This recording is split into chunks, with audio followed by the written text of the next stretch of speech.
bisa dimulai wawancaranya. Oke, assalamualaikum warahmatullahi wabarakatuh. Waalaikumsalam. Selamat malam. Oke, terima kasih Faril sudah mau berpartisipasi di wawancara kali ini. Saya lihat Faril sini apply ke sebuah posisi sebagai IO. Iya. Benar? Oke. Mungkin Faril bisa menceritakan mengenai Faril terlebih dahulu. Oke. Terkait diri saya tentunya saya adalah orang yang ekstrovert banget. Ya, saya senang dengan lingkungan sosial. Saya suka untuk berinteraksi dengan banyak orang, terlebih lagi dengan orang-orang yang maybe passion dengan saya, dan saya merasa ketika saya berada di lingkungan sosial, energi saya tuh langsung melebar gitu, langsung semangat untuk menjalani hari-hari. So the reason why saya mau apply buat jadi event organizer ya, tak lain adalah bagaimana saya ingin berinteraksi lebih jauh dengan orang lain.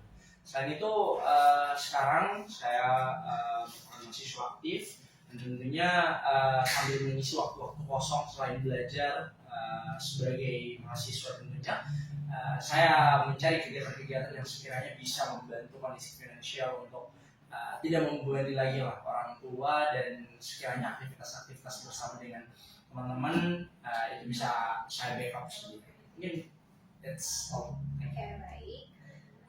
Kalau begitu bisa dikatakan di sini Faril sudah tahu tentang posisi yang akan di-apply-nya. Ya, jadi mungkin saya jelaskan sedikit mengenai perusahaannya. Ini bernama Forest Organizer.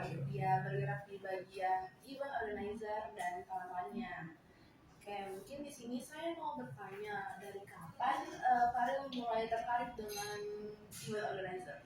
Oke, kalau ditanya dari kapan, since I'm in high school, sejak SMA saya sudah mulai tertarik dengan dunia event organizer, karena sejak SMA bahkan SMP pun saya aktif untuk menghandle beberapa kegiatan.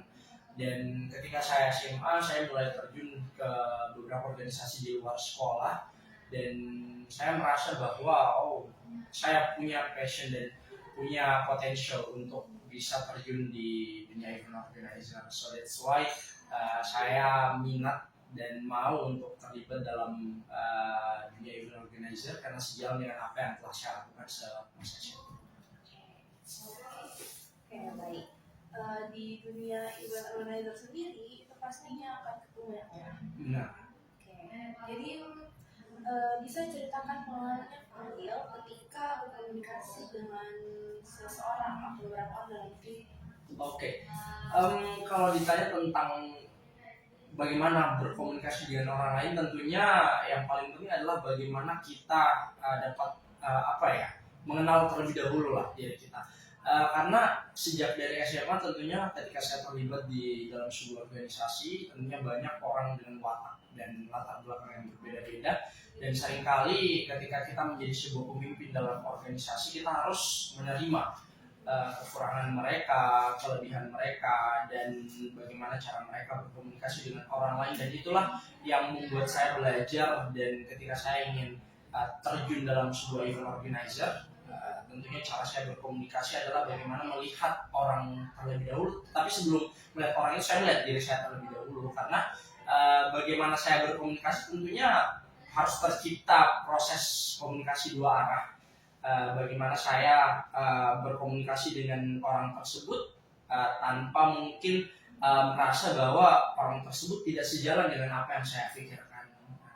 Mungkin singkatnya seperti itu sih, bagaimana cara saya berkomunikasi dengan orang lain. Itu tentunya saya belajar lah dari pengalaman-pengalaman sebelumnya, bagaimana saya melihat orang lain dalam sebuah organisasi dengan watak yang berbeda-beda. Kadang-kadang ada orang yang dia orangnya emosionalnya ini banget, sehingga kita mau nggak mau harus selalu mengalah. Dan kadang ada juga orang yang memang dia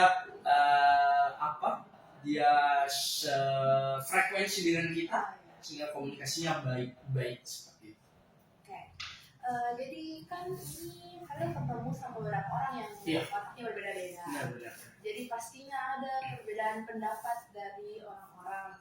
mungkin ceritakan pengalamannya Farel ketika menghadapi adanya perbedaan pendapat. Oke. Ketika menghargai mendapatkan orang yang mungkin berbeda pendapat dengan saya, pertama gini, karena Faril udah sering banget ikut organisasi, ya bukan bermaksud apa-apa, cuman maksudnya dari hal itulah Faril belajar bahwa ternyata ketemu dengan banyak orang juga challenging juga nih. Apalagi orang-orang yang dia notabene-nya egois, kemudian otoriter, hanya dia yang mendengar. Apalagi dalam sebuah lingkup dunia kerja, event organizer, tentunya kita sebagai IO bagaimana cara kita untuk melayani orang yang telah memberi kita kesempatan untuk menghandle kegiatannya. Nah, kadang-kadang orang ini banyak maunya, sedangkan kita tuh hanya bisa memberikan dan menghandle apa yang sudah menjadi tanggung jawab kita, tapi dia mintanya lebih. Nah, mau nggak mau kita harus lebih juga bagaimana kita berinteraksi dengan dia, berkomunikasi dengan dia, dan itu adalah satu hal yang mungkin bagi banyak orang itu ada hal yang menjengkelkan, tapi bagi kita dan orang-orang mungkin yang terjun dalam dunia event organizer itu adalah hal yang harus dilumrahkan, ya, karena mau nggak mau orang yang telah memberikan kita kesempatan adalah orang yang kita percaya juga. So that's why alasan untuk tetap bertahan dan bagaimana berinteraksi dengan orang adalah menghargai apa yang telah mereka katakan, menghargai cara mereka berperilaku dan berinteraksi dengan kita, mungkin seperti itu. Oke, imagine ya, kalau misalnya di sebuah situasi, misalnya ini Farel dengan tim sebagai IO itu sudah menentukan tuh tema yang sudah fix. Okay. Dan ini kliennya Farel itu minta tiba-tiba perubahan tema, dan ini sangat impossible gitu. Jadi ini kan perbedaan pendapat dan situasinya sedang sulit. Jadi apa yang mungkin situ Farel mau lakukan? Oke. Ketika saya diberikan kesempatan menghandle sebuah kegiatan dan klien mintanya kegiatannya yang besar, skala besar, terus dengan konsep yang out of the box, tentunya ya mau nggak mau lagi, karena itu adalah klien kita dan bagaimana cara kita sebagai IO untuk memberikan pelayanan yang terbaik. Karena salah satu cara supaya kita bisa dilirik dan bagaimana sebuah event organizer itu dapat diterima adalah cara kita untuk melayani mereka. Nah, ketika diberikan kesempatan untuk menghandle kegiatan yang besar, yang sekiranya yang seharusnya memang kita belum bisa karena sudah ada batasan-batasan yang ditentukan, tentunya mungkin saya memberikan pelayanan yang lain yang sekiranya mirip lah dengan saran klien, yang sekiranya memang bisalah menutupi kemauan klien walaupun tidak sebesar harapan klien tersebut, tapi setidaknya bisa untuk membackup apa yang klien inginkan. Jadi tadi kita sudah bahas tentang situasi yang menantang. Benar banget. Jadi mungkin Farel punya pengalaman yang menantang selama menjadi IO. Benar. Bisa ceritakan salah satu pengalaman kayak yang situasi menantang itu? Oke. Salah satu situasi yang menantang menurut saya selama berada di event organizer adalah lagi bertemu dengan orang, ya. Apalagi orang yang notabene dia adalah pejabat, kemudian dia orang yang memiliki seorang influencer,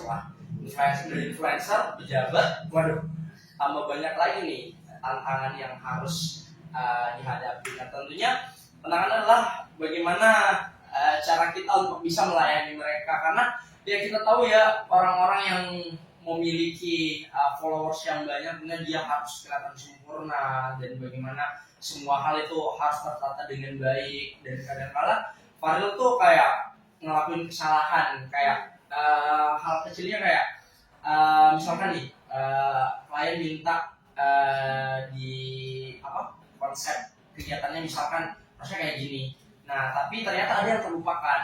Nah, itu klien tuh kadang marah-marah, kenapa kayak gini, harusnya nggak kayak gini, ini kenapa ada agenda kayak gini, harusnya kan nggak ada. Nah, padahal kita udah berusaha supaya klien tuh dapat apa yang mereka inginkan, tetapi ternyata tidak sejalan dengan apa yang telah kita lakukan. Saya itu jujur hal yang buat saya kaget selama masuk di event organizer adalah capek, jujur capek, karena kita harus berdiri berjam-jam, apalagi kadang Farel tuh dapat PIC-nya buat mobile, kalau jadi runner. Nah kadang itu yang buat Farel, aduh lelah banget ya jadi IO, kayak harus berdiri berjam-jam, belum lagi kita harus senyum terus kalau ketemu sama orang, dan kayak waktu istirahat tuh benar-benar waktu yang apa ya, kalau bisa dibilang jarang ya, jarang banget ya. Semenit 2 menit pun kayaknya cukup sih menurut saya. Kayak itu mungkin tantangannya ketika bertemu dengan klien-klien yang banyak maunya mungkin, sama ketika diberikan PIC yang tanggung jawabnya tuh harus kemana-mana mondar mandir berdiri lama kayak gitu sih. Oke, ini kan Farel tadi mahasiswa kan, Iya. mahasiswa aktif. Dan tadi setelah Farel cerita kalau menjadi IO itu capek Iya. dan time consuming sekali. Bener banget. Setelah dipikir-pikir sama Fahril, itu kan kayak tidak setimpal mungkin yang susah sama yang didapat sama Fahril, apalagi Yeah. kalau sebagai mahasiswa. Yeah. Kenapa mau tetap apply jadi IO? Ya, apa ya? Kalau ditanya dari sekian banyaknya tantangan yang dihadapi, alasan saya untuk tetap mau terlibat di dalam event organizer, ya mungkin bagi mahasiswa cuannya ya kak, cuannya. Nah tapi bagi jauh daripada itu, alasan saya untuk bertahan juga karena saya passionate dengan apa yang saya lakukan. Dan kalau bukan karena saya senang dengan ketemu dengan teman-teman IO yang ada di IO tersebut, misalkan ada IO yang ingin saya apply, misalkan ya saya akan kabur, saya akan berhenti kalau memang saya tidak suka dengan hal itu. Jadi alasan simpelnya ya karena memang saya suka ketemu banyak orang, saya suka handle kegiatan, dan memang sejak SMA saya sering banget dan nggak pernah keluar dari divisi acara. Ya acara. Nah, that's why saya akan ya mungkin sejauh saya bertahan lah di dunia event organizer. Fahril selama bekerja di IO kan pastinya tim mulu kan ya, Yeah. tim terus. Pengalamannya Fahril secara general tuh bekerja dalam tim itu bagaimana? Baik. Oke. Sejauh ini ketika saya berada di IO bekerja dengan tim, kadang kalanya ada kesulitan karena apalagi saya masih tergolong baru terjun ke sini, dan kadang orang-orang yang sudah lama atau notabene orang yang lebih senior lah dari kita, nah kadang tuh mereka ngerasa kayak diri mereka tuh udah lama dan kita yang baru tuh kayak segala hal harus kita handle, walaupun memang bukan PIC dan tanggung jawab Faril, tapi kadang kayak si kakaknya ngomong kayak ini tolong handle ini dulu, padahal bukan tanggung jawab Faril, tapi karena Faril nggak enakan dan Faril ngerasa saya masih baru sehingga saya harus memperlihatkan bagaimana kinerja saya selama proses awal masuk di dunia ini. Seperti itu sih. Oke, biasanya Fahril di sebuah tim itu mendapatkan peran apa? Oke, kalau dalam tim, kalau di IO ya, di IO kalau spesifiknya kadang Farel tuh sering jadi mobile yang tugasnya ngarahin tamu yang datang, apalagi kemarin baru-baru tuh akad nikah. Nah itu Farel spesifiknya di dalam timur, Farel tugasnya buat mengarahkan, enggak runner. Gimana di kalau biasa kalau event-event besar kampus juga itu kadang Farel jadi stage manager, best stage manager, ya bagian ngarahin dan memastikan bahwa seluruh kegiatan yang ada di atas panggung itu terselesaikan dengan baik. Ya, itu sih biasa tanggung jawabnya Farel dalam dunia event organizer. Oke, kalau misalnya pas keterima di Forex Organizer ini, Faril itu dapat kewajiban untuk melakukan pekerjaan yang berbeda dengan yang Faril biasa lakukan, itu bagaimana? Oke, tentunya apa ya? Ketika saya diberikan kesempatan untuk bermitra dengan Forex Organizer, walaupun saya nggak suka dengan hal itu, mungkin saya tetap akan menjalaninya. Karena saya tuh pernah dapat apa ya, sebuah kutipan tuh kalau misalkan kita berada di posisi yang menurut kita mungkin kita dapat tekanan, kita dapat push yang terlalu jauh dan mungkin tidak sesuai dengan apa yang kita inginkan, tetapi justru hal itu yang membuat kita berproses dan terbentuk. Nah, sehingga ya prinsipnya coba aja walaupun mungkin Farel nggak suka, Farel nggak mampu, ya coba aja ya, toh walaupun pada akhirnya nanti Farel nggak bertahan, ya mau gimana lagi gitu. Sehingga Farel udah coba, kalau memang dikasihkan kesempatan untuk menghandle kegiatan yang mungkin tidak sejalan dengan job atau latar belakang Farel selama ini. Oke. Apa yang Farel lakukan jika menghadapi tantangan bersama tim? Oke. Ketika saya diberikan tantangan ketika bekerja sama dengan tim, salah satu cara Farel untuk menghandle adalah bagaimana memposisikan diri bukan sebagai bukan sebagai orang asing lah, intinya kayak ya kita udah sama-sama kerja di sini, kita udah sama-sama saling mengenal. Otomatis ketika Farel terjun ke dunia itu, Farel otomatis harus ikut dengan visi mereka, dengan misi mereka, dengan apa yang selama ini mungkin mereka telah bentuk dan telah mereka bangun. So that's why Farel harus ikut terus berproses lah intinya ketika hadapi tantangan seperti itu. Sehingga simpelnya ya. Caranya Farel kalau berkomunikasi kepada tim yang sedang menghadapi tantangan bagaimana? Oke, cara saya untuk berkomunikasi, saya nggak diem aja karena kadang kan ada orang ya, kalau misalkan dia udah dalam sebuah teamwork, ada satu hal yang dia nggak suka, dia bakalan diem gitu. Nah, kalau saya kadang nggak, saya bicara, Kak, saya nggak bisa nih kayaknya kayak gini. Nah, kita sama-sama cari solusi. Jadi Farel tuh karena mungkin Farel orangnya ekstrovert banget ya Kak, sehingga Farel tuh ketika ada hal yang Farel nggak suka, Farel bakalan ngomong sampein kalau misalkan ini nggak sesuai dengan cara kerja kita, ini nggak sesuai dengan apa yang telah kita bentuk sama-sama. Tapi kembali lagi bahwa dimanapun Farel harus tetap memposisikan diri untuk bisa sejalan dengan apa yang telah mereka bangun. Jadi bukan maksud Farel tiba-tiba datang baru-baru dia rekrut, terus tiba-tiba Farel mengubah apa yang selama ini mereka bangun, enggak, tetap sejalan dengan apa yang mereka mau. Tetapi memang kalau misalkan ada tantangan dari segi komunikasi, kalau memang Farel nggak suka atau Farel nggak sejalan, ya bakalan Farel sampaikan, bukan hanya diem dan tetap memastikan bahwa semua berjalan seperti itu. Oke. Tadi kan kita ceritanya sudah mengenai kayak what will happen. Yes. Kalau begitu pengalamannya Farel pas timnya ketemu konflik ada?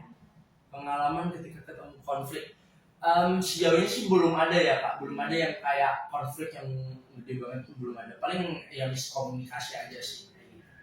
Kenapa bisa terjadi miskomunikasi? Ya lagi dan lagi adalah salah perspektif mungkin ya Kak, salah persepsi. Kayak misalkan ini tolong nanti pengantin mempelai wanitanya diarahin ke sini ya. Nah, tapi Farel arahinnya ke sana, kiri, ke kanan. Malah Farel harusnya sampainya harus diarahin ke kiri. Nah, itu terjadi miskomunikasi, salah bahasan atau salah pandangan lah. Nah, jadi kadang kalanya tuh Farel ngerasa, mungkin lewat sini kayaknya lebih bagus deh. Kayak audiens tuh lebih ngeliat langsung mempelai wanitanya, padahal seharusnya harus arahin ke sebelah kiri, misalkan gitu sih Kak. Oke.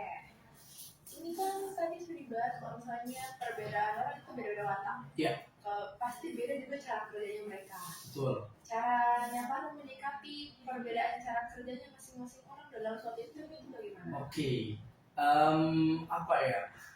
Kadang Farel tuh ngerasa nggak enakan ya Kak sebenarnya kalau misalkan ketemu sama orang. Jadi kadang cara Farel untuk menghadapi ketika cara kerja Farel mungkin berbeda dengan orang lain adalah yang ngikut mereka gitu. Karena selama terjun ke organisasi dan lingkungan sosial tuh Farel justru jauh merasa kayak bagaimana apa yang saya lakuin ini adalah cara untuk menyikapi orang lain dan melihat orang lain yang tuh berbeda. Nah, sehingga Farel tuh kadang kalau misalkan nggak sesuai dengan cara kerja mereka, ya Farel kadang harus terima. Tapi di sisi lain kalau memang hal itu nggak sejalan atau nggak sesuai lagi dan lagi dengan apa yang saya katakan sebelumnya, kalau memang Farel nggak suka ya Farel bilang kalau misalkan cara kerja itu nggak sesuai. Tapi cara untuk menyikapinya ya ada gitu, karena sebagai orang yang gak enakan mungkin ya Kak, people pleaser.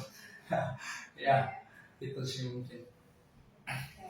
Tadi kan sudah cerita-cerita soal tim. Iya. Jadi kita cerita tentang Fahrilnya. Oke. Kalau misalnya di Fahril ketemu suatu masalah gitu, caranya kamu menghadapinya bagaimana? Oke, masalah ini spesifiknya masalah kayak gimana? Masalah in general, tapi mungkin kita spesifikkan saja mungkin di bagian IO aja. Oke, bagian IO. Oke. Mungkin cara Farel untuk menyikapi masalah di IO adalah apa ya? Gimana sih caranya? Farel tuh kadang kalau ada masalah tuh Pak, itu kadang apa ya? Farel tuh kayak tremor atau enggak kayak panik attack. Nah, kadang kalau misalkan ada masalah itu Farel panik dan nggak bisa tenang lah, ngomongnya nggak bisa tenang. Dan kadang cara Farel untuk menyikapi adalah berusaha untuk menenangin diri dulu, terus kembali lagi untuk menghandle kegiatan yang mungkin seharusnya tadi Farel udah jalankan, Farel udah lakuin sesuai dengan pemahaman Farel, dengan apa yang Farel tahu gitu, apa yang Farel tangkap setelah kita setelah kita diskusi dulu sebelum mulai kegiatan. Nah, gitu sih mungkin ya cara Farel untuk menyikapi lah, mencoba untuk menenangkan diri dulu sebelum kembali lagi menjalankan aktivitas atau cara kerja yang awalnya mungkin Farel udah lakuin dengan baik, tetapi ternyata menurut manajer atau yang di atas itu salah ya. Di dunia IO sendiri kan pasti sangat familiar dengan deadline kan? Iya. Deadline. Oke, sebagai mahasiswa sendiri, bagaimana caranya Fahril itu bisa menyocokkan waktunya? Oke.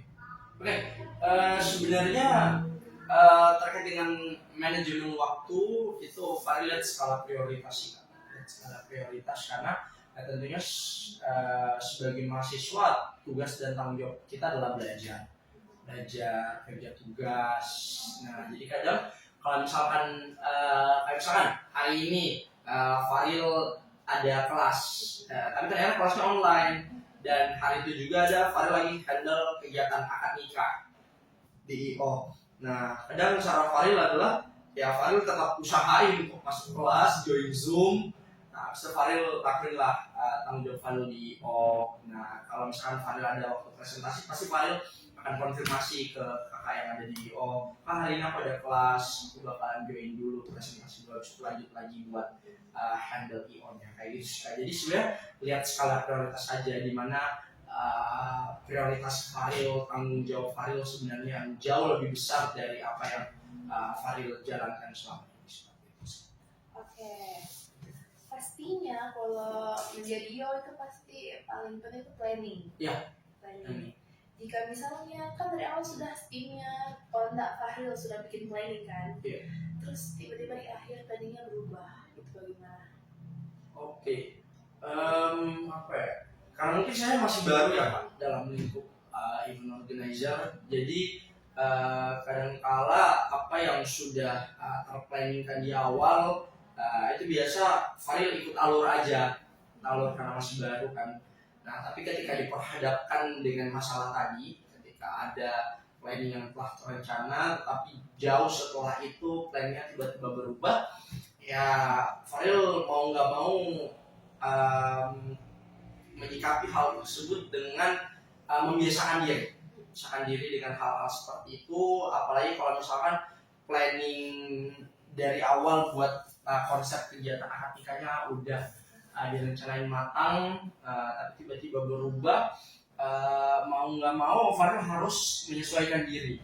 Ya itu sih Kak sebenarnya kuncinya ya, karena kalau di IO itu sebenarnya sepengalaman Faril ya, bagaimana sebenarnya kita memposisikan diri aja sih kak, karena ya mau nggak mau kita harus ngikut apa yang telah disampaikan oleh klien, karena klien adalah raja kita.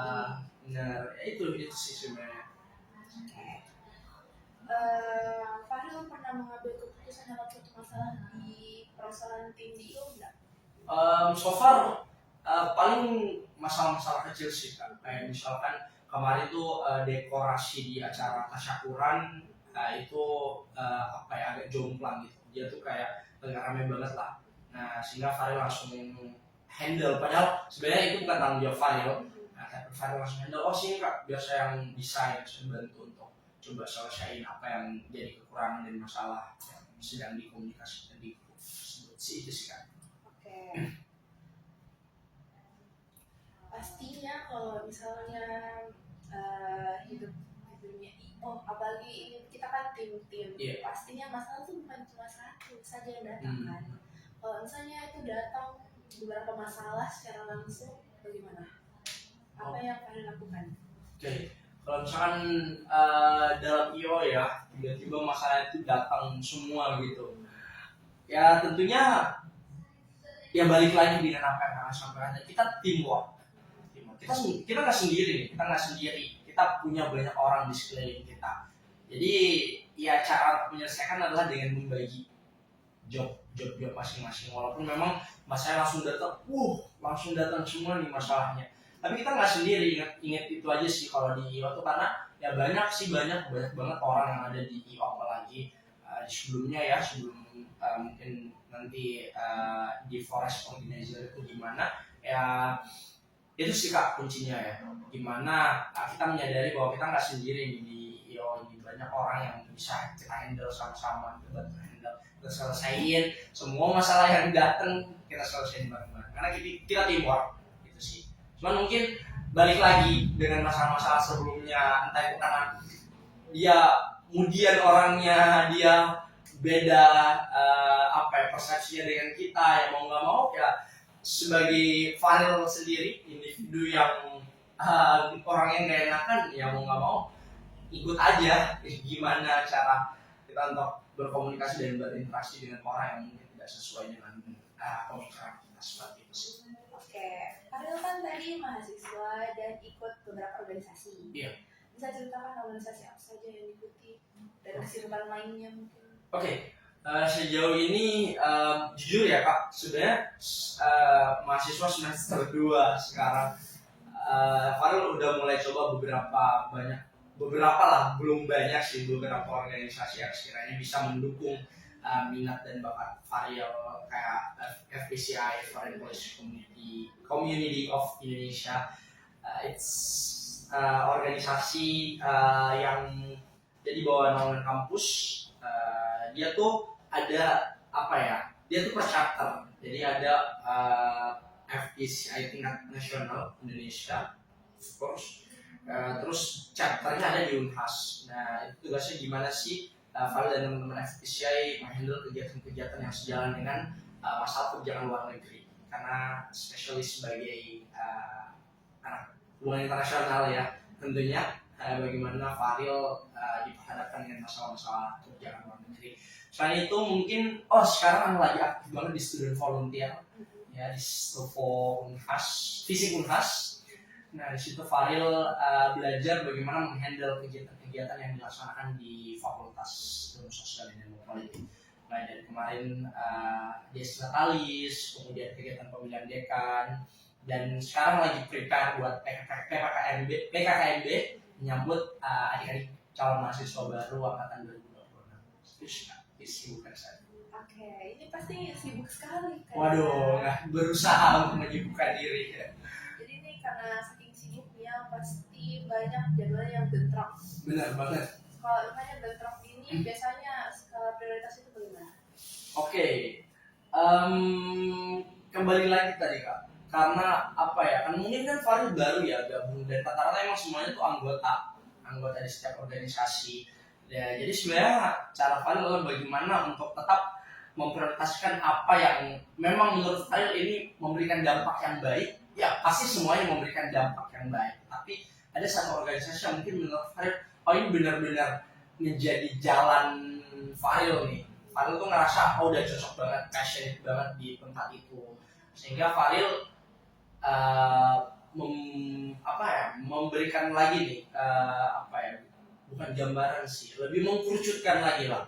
Sekiranya organisasi mana yang benar-benar diutamakan, diprioritaskan bagi Faril. Tapi back again, tugas dan tanggung jawab sebagai mahasiswa tetap harus jalan. Bagaimana tugas sekolah, tugas kuliah tetap masuk dan tetap tersubmit ya. Oke, caranya Faril membagi waktunya bagaimana? Cara bagi waktu, kalau misalkan dalam di satu hari ya Kak. Nah kan dalam satu minggu tuh Faril full kuliah dari Senin sampai Jumat ya. Cuman memang terbagi-bagi. Jadi misalkan hari Senin itu 6 SKS. Nah sisanya tuh kayak dikit lah, 3 atau 2 SKS. Nah, memang yang padat tuh Senin Selasa aja. Nah kadang Faril coba komunikasi ini. Kalau misalkan apalagi dalam organisasi tuh, kalau di kampus ya, kemarin tuh pas perekrutan kita dimintain KRS. Nah jadi kadang itu yang menyesuaikan. Nah, cara Faril untuk membagi waktu tuh kayak gitu.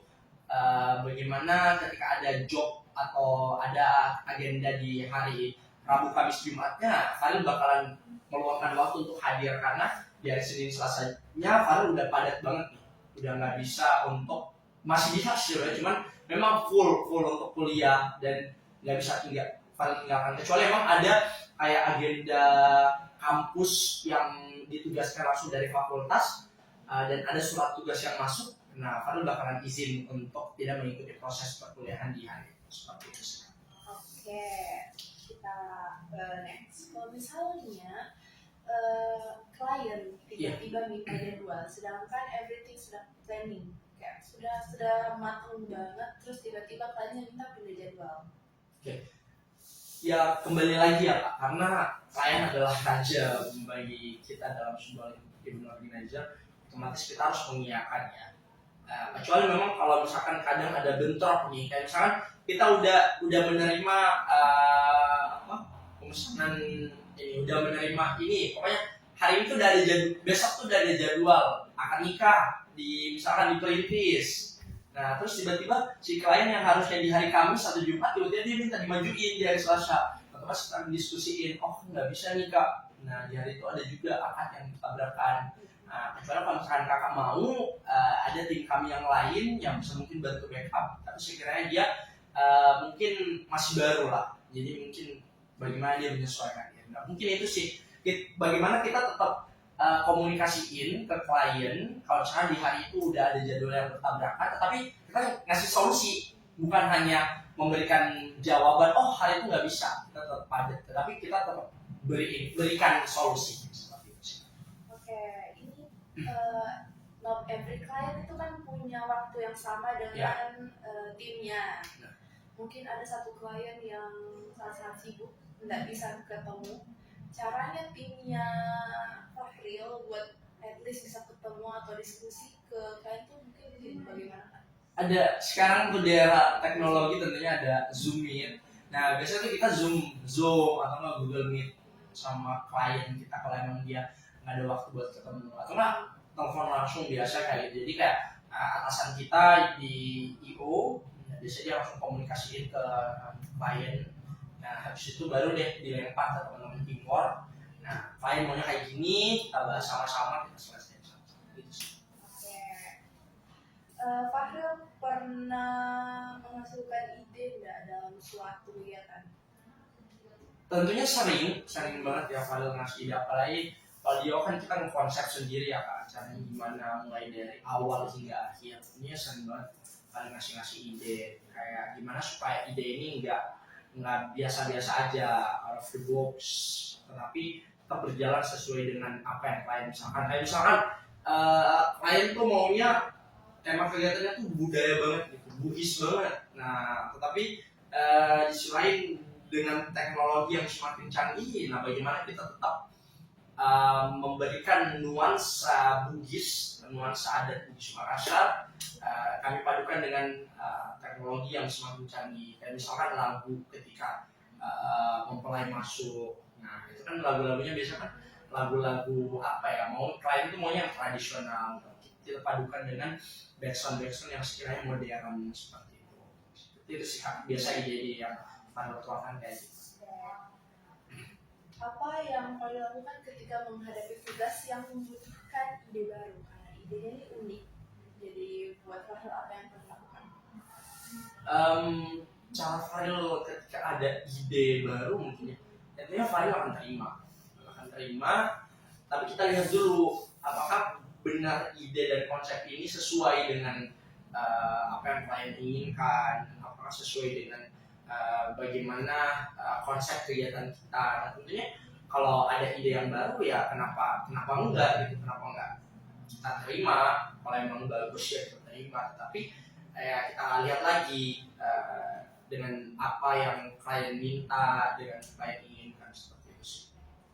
Biasanya dalam situasi apa ide-ide mulai muncul sama Farel? Ide itu muncul ketika situasi rumit. Kayak misalkan lagi kepepet banget. Aduh, ini kan lagi rapat nih Kak, terus semuanya udah pada ngeluarin ide, oh gini. Nah, terus Farel tuh mencoba untuk memahami nih, oh gini ya, oh ternyata konsepnya tuh kayak gini. Nah sehingga Farel tuh coba mikir panjang, kira-kira apa ya. Nah nanti tuh di akhir kalau udah kepepet banget baru tuh muncul ide apa yang sebenarnya Farel terfikirkan dari awal, seperti sekali kepepet gitu biasanya kayak gitu. Oke, kalau misalnya Farel sudah mengumpulkan idenya, terus ternyata orang-orang di tim itu kurang suka, bagaimana, apa yang kamu lakukan? Nah tentunya balik lagi karena kita di dalam dunia kerja, mau nggak mau kita harus menyesuaikan aja sih Kak, menyesuaikan ya. Kalau emang ide yang udah kita berikan tuh menurut kita mungkin bagus dan menurut teman-teman di IO mungkin nggak sesuai, ya kan harus terima dengan konsekuensi itu, karena ya kita sama-sama teamwork, banyak sudut pandang yang berbeda-beda, banyak pemikiran yang unik dan baru, sehingga nggak harus kita yang didengarkan saja, seperti itu sih. Farel pernah mengemukakan ide yang out of the box nggak selama bekerja di IO? Sejauh ini karena masih baru mungkin belum ya Kak, tetapi mungkin kalau dalam skala kampus mungkin event-event yang Farel handle di kampus ya, Farel sering mengemukakan konsep-konsep atau ide yang sekiranya bisa lah untuk membuat kegiatan tidak terlihat monoton dan membosankan, seperti itu. Tell me more. Oke. Like kemarin pas kegiatan Dies Natalis. Nah sebenarnya di Stufo tuh Kak, student volunteer yang Farel ikuti itu sebenarnya kayak event organizer. Dia kayak event organizer. Jadi kita sebagai mahasiswa yang terlibat itu kita semua yang handle kegiatan. Salah satu konsep yang kemarin Farel berikan itu ini pas lomba-lombanya sih. Lomba, jadi nggak monoton harus kegiatan-kegiatan artikel, karya tulis ilmiah. Jadi kan untuk meramaikan kegiatan Dies Natalis kemarin, misalkan dosen-dosen itu mintanya dia ngadain kegiatan karya tulis ilmiah yang selaras dengan Tridharma Perguruan Tinggi Negeri, bagaimana pengabdian itu dijadikan sebuah karya tulis. Nah, tapi Farel mencoba untuk mengkonsep kegiatan untuk tetap melibatkan hal itu dengan kegiatan Gen Z sekarang. Nah, seperti misalkan video kreatif atau konten-konten menarik. Nah, itu kan tetap membungkus apa yang kita inginkan, tetapi tetap modern gitu. Selain itu kemarin juga Farel kasih coba konsep-konsep kegiatan mulai dari awal hingga akhir. Nah, kemarin coba kasih Zumba.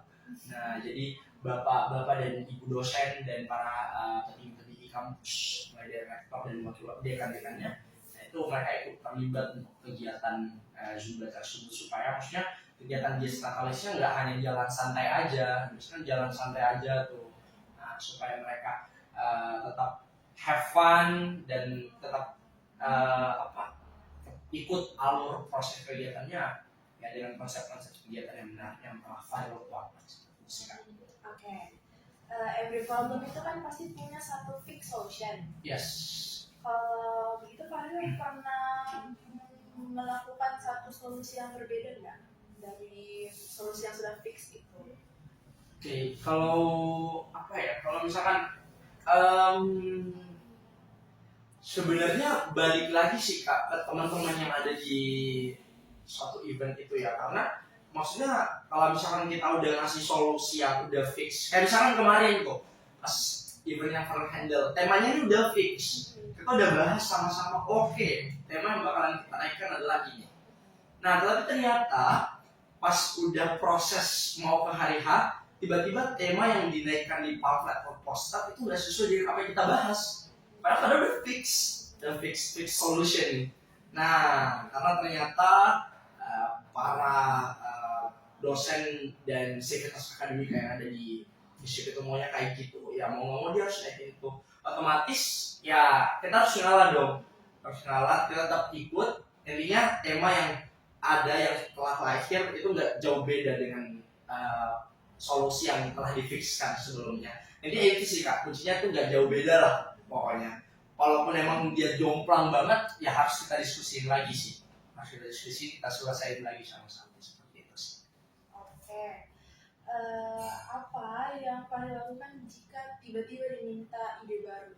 Kayak diberi deadline untuk 1 hari, minta ide baru. Oke. Kalau dikasih kesempatan untuk menuangkan ide baru, ya tentunya kita tetap harus mengusahakan ya. Lagi dan lagi kita harus mengusahakan menuangkan ide-ide baru dalam deadline 1 hari itu. Padahal kegiatannya udah besok nih. Nah, tapi ternyata rundownnya mau diacak lagi karena ternyata ada ide baru lagi. Dan misalnya pas pembukaan acara, kayaknya nggak usah ada konfeti deh. Kayaknya itu terlalu mengganggu. Gimana kalau penerbangan balon aja supaya simpel gitu, tapi tetap meriah kelihatannya. Oke, nggak apa-apa, kita ubah lagi. Nah, jadi mau nggak mau kita harus menyesuaikan diri sih Kak, menyesuaikan diri dan bagaimana konsep acara itu tetap sejalan dan tidak keluar dengan apa yang kita bahas sebelumnya seperti itu sih. Kalau idenya udah keren. Oke, imagine saya orang kampus, saya kasih kewajiban ke Fahril buat bikin kegiatan PKKMB, tapi salah satu syaratnya itu bikin dia dengan sesuatu yang baru. Oke. What will Fahril do? Oke. Tentunya ketika diberikan kesempatan untuk menghandle kegiatan PKKMB dengan konsep yang baru, tentunya terlebih dahulu Farel akan research dulu. Kira-kira apa sih sekarang yang lagi ngetren? Nah, sekarang mungkin apa ya, lagu-lagu ini mungkin ya di JJ gitu ya, JJ atau konsep-konsep kegiatan yang sekiranya have fun, karena kan FISIP itu dikenal fakultas ilmu skena dan ilmu arti ya. Jadi bagaimana kalau tuh mengkonsep kegiatan PKKMB supaya tidak terlalu monoton yang isinya tuh hanya bagaimana sosialisasi tentang jadwal kuliah, sosialisasi dengan apa yang bakalan kita lakukan as mahasiswa. Jadi nggak mau tentang itu, bagaimana konsep kegiatan itu bakalan Farel rancang supaya Gen Z banget lah, sesuai dengan apa yang sekiranya sudah menjadi bahan pikiran teman-teman angkatan 2026 itu bisa Farel konsep sesuai dengan apa yang sudah ngetren sekarang. Jadi gitu sih Kak, cara Farel. Research dulu, terus dituangkan, kita diskusi, bahas sama-sama dan apa yang kira-kira kita lakukan supaya bisa buat kegiatan itu done. Oke. Selama berkecimpung di dunia IO, salah satu pengalaman yang kayak Farel sangat bangga itu apa? Boleh ceritakan nggak? Nah, kalau dalam dunia itu yang IO yang paling bangga adalah ketemu dengan artis mungkin ya, dengan selebriti yang ada di Kota Makassar, especially karena kayak maksudnya di mana lagi gitu Farel dapat kesempatan untuk langsung komunikasi langsung. Misalkan kemarin pas nge-handle kegiatan tasyakuranya Azadela dengan ini siapa sih yang ownernya Kai? Ya intinya itulah. Nah terus datang semua siapa ada yang pemain uang panai, teman-temannya Azadela yang lain yang influencer yang ada di Makassar. Itu sih salah satu hal yang Farel banggakan. Selain itu kalau misalnya gabung di IO kita udah nggak perlu lagi mikirin laparnya. Nah karena udah terbackup dengan makanan-makanan yang ada dan kita tuh bakalan dikasih kesempatan untuk nyobain dan nyicipin semua itu. Tapi jauh dari semua itu, hal yang paling Farel banggakan adalah di momen kayak gini Farel udah nggak perlu lagi minta uang sama orang, walaupun kadang masih minta, tapi sekiranya keinginan Farel beda dengan kebutuhan. Ya mungkin kebutuhan masih menjadi tanggung jawab orang tua, tapi keinginan Farel udah bisa Farel beli sendiri, beli sepatu atau yang lain-lain seperti itu sih kan, hal yang paling bagian. Oke, what will Fahril do kalau misalnya keterima? Oke, tentunya balik lagi dengan komitmen dari awal, sejalan dengan apa yang telah Farel lakukan, mulai dari Farel menempuh pendidikan di dunia SMA, di lingkungan SMA, yang handle semua kegiatan, dan Farel ngerasa bahwa hal itu menjadi passion bagi Farel sendiri, dan tentunya ketika Farel diberikan kesempatan untuk terlibat dan menjadi bagian dari Forest Organizer, tentunya Farel akan berusaha untuk bisa memaksimalkan kinerja Farel di Forest Organizer ini, karena Farel itu nggak pernah terjun di sebuah organisasi, even voluntary anything, nggak Farel pikirin apa yang sekarang dan jangka panjangnya, karena ya menurut Farel amanah itu udah menjadi bagian dari takdir. Sehingga ketika Farel telah diamanahkan untuk menghandle sebuah kegiatan itu, ya Farel takdirkan karena mungkin Farel merasa mampu untuk menghandle kegiatan itu. So ya ikuti terus alurnya, berproses terus, dan ketika dikasih kesempatan Farel akan berusaha untuk memaksimalkan potensi Farel di Forest Organizer terus. Kalau misalnya tim yang Farel ekspektasikan di Forest Organizer itu tidak terrealisasi, apa yang Farel lakukan? Ya tentunya Farel akan coba jalani aja dulu. Farel akan coba untuk menyesuaikan diri dengan lingkungan yang sekarang. Kalau misalkan pada akhirnya mungkin Farel merasa nggak cocok, ya mohon maaf mungkin gitu ya. Farel akan coba untuk cari tempat yang sekiranya bisa membantu Farel supaya Farel tuh nggak merasa sendiri. Mungkin itu sih kan. Oke, mungkin sudah selesai. Sudah selesai wawancara kali ini. Terima kasih Farel sudah mau berpartisipasi, sudah mau menjawab pertanyaan-pertanyaan pada kali ini. Mungkin saya tutup. Wassalamualaikum warahmatullahi wabarakatuh. Waalaikumsalam. Thank you.